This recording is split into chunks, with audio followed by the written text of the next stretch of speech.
Hello everybody, and welcome back to another video on the T&A-Entertainment's channel. And in today's video we are gonna talk about slayers, zombie slayers to be more specific. If you haven't watched the last episode, it's our last video on the channel. You should go watch it, it's great. In today's video I'm gonna show you gear progression and how to kill the bosses. Let's get right into it. Make sure to subscribe and like.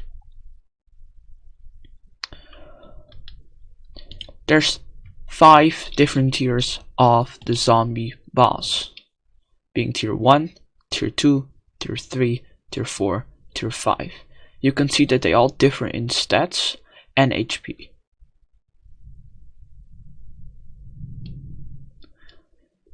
We're gonna split this up in 3 stages: tier 1 and 2, tier 3 and 4, and tier 5.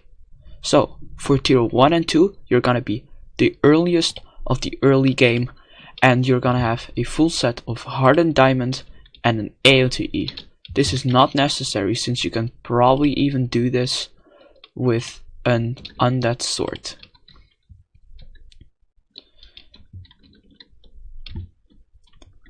In last video I showed you how to spawn bosses early game, and it's here in the graveyard. So what you want to do is you want to just kill a few bosses.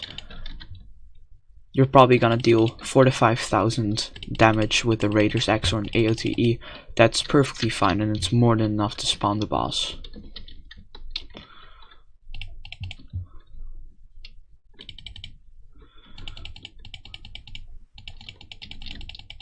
There you go, I one-shotted it. This one has only 500 HP, and everybody should be able to one-shot it. For the tier 2, it's the same thing, only this one has 20,000 HP. The tier 3 has 20 times as much HP and deals 5 times as much damage, so you're gonna progress to the new gear. That new gear is dragon armor, either unstable or strong dragon armor. Both armor sets should do. Let's equip it. As a weapon, you're gonna use either an aspect of the end, a Raider's Axe, I'll show you, Raider's Axe, this one, or an aspect of the dragon. These are the best early game to mid game weapons, and you should definitely use these. Just for the sake of this video, I'm gonna use more mid game weapons like these two.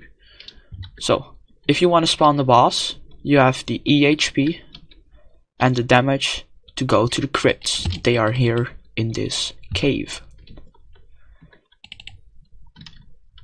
You're gonna spawn the boss, which shouldn't take so long, only 40 of these kills. Oh, we actually got our first mini boss. When you kill zombies, you have a chance of spawning these mini bosses from tier 2 and higher. Here, I'll show you this one. There's 20,000 HP, and there's 2 variants. The easy one and the more difficult one. You'll see the difference. This boss has 400k HP, and I recommend you go sit in the corner and you keep hitting him until he dies. He barely deals any damage, and if you have problems, maybe buy a god bot. The same is for tier 4. He has a bit more HP, so I'll showcase this one as well.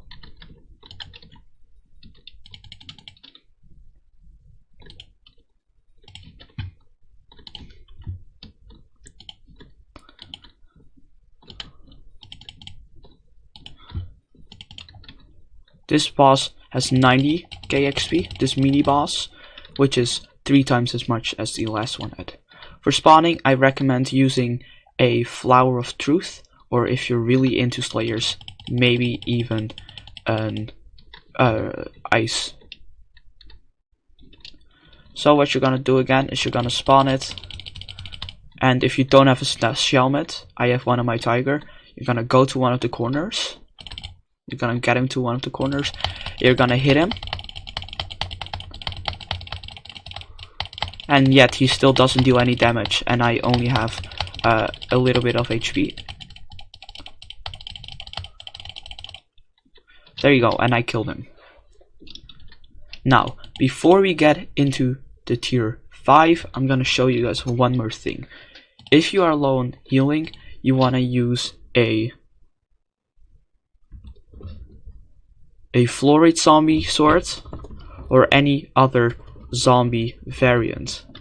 I personally have the Wand of Atonement, but there's a lot of ones in front of it. I showcased all of these in my last video as well. For the tier 5, which is at least 10 times more difficult than the tier 4, you are gonna use the best armor set next to Necron, and that's Reaper armor. A full set costs you around 35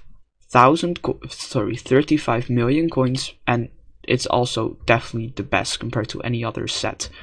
You can see its full set bonus gives it extra damage and the ability to enrange. You should always add blast protection, since the TNT is the thing that deals the most damage.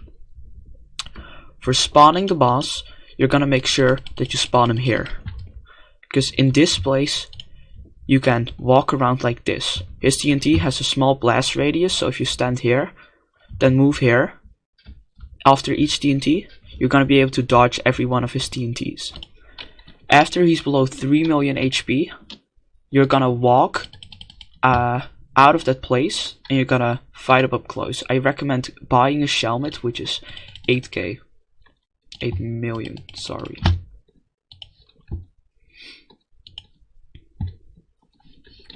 You can already see that these mini bosses have 6 times as much HP as the last ones, and they're actually difficult to kill.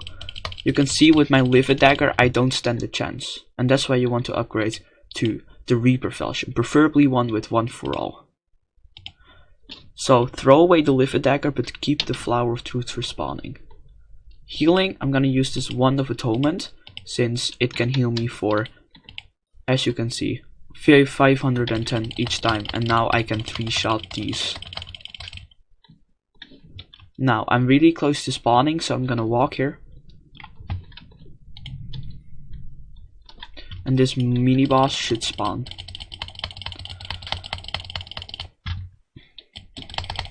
And you sneak instantly to use your ability, boosting your damage. And you can see that I'm dodging every one of his TNTs by moving to the corners. Now, he's almost below 3 more HP. I'm gonna walk out. I'm gonna use the Wand of Restoration, because he throws out TNT really fast in this stage. There you go, and we killed the tier 5, the hardest Slayer boss between Zombie, Wolf, and Spider. Now, I must state, you can also beat it with Shadow Assassin armor. Only, it's way too difficult and you will not be able to make any profit with it. That's actually all you have to know for Zombie, and I hope you enjoyed this video. Like and subscribe, and I'll see you in the next one about Spider Slayer.